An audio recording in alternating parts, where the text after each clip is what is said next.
¿Qué autores de ciencia ficción me puedes recomendar para incursionar en este tipo de literatura? Problema grave.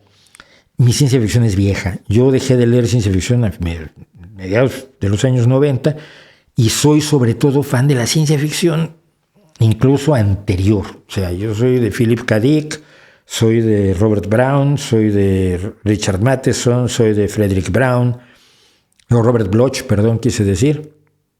Soy de Lovecraft, soy de Robert Silverberg, soy de Harry Harrison, soy en español de Elia Barceló y de Agustín Cortés Gaviño y de Pepe Rojo y de José Luis Zárate, que sigue produciendo, y José Luis Zárate, que sigo diciendo que es el mejor narrador que hay en México en este momento. Si pueden, síganlo en Twitter. Hace cuentos en 140 caracteres absolutamente magistrales, mejores cuentos en 140 caracteres que mucho mamarracho en novelas de 400 páginas que te sacude por 40 euros y que no valen el papel en el que están escritas. Sigan a José Luis Zárate. Entonces, te puedo decir así los de la edad de oro de la ciencia ficción, y te puedo decir algunos mexicanos de estos, los que fueron de mis compañeros en el movimiento, digamos, que se armó a partir de mediados de los 80.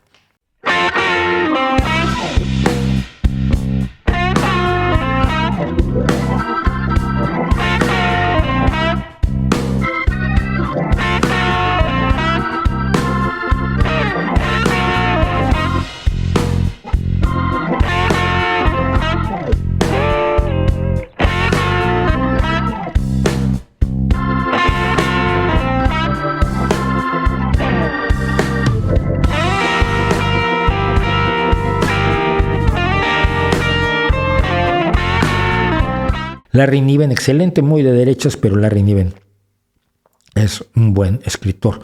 Joe Haldeman es otro que tiene obras maravillosas, que es un tipo maravilloso, sí lo conozco en persona. Uno de los mejores escritores de ciencia ficción que está olvidado es Mac Reynolds, que escribía ciencia ficción económica. A partir de la economía, su padre fue candidato del Partido Socialista en Estados Unidos 2 veces a la presidencia del país. Por supuesto, votaron por él su familia y 3 amiguetes. Pero Mac Reynolds sigue teniendo una obra maravillosa, sobre todo en cuentos.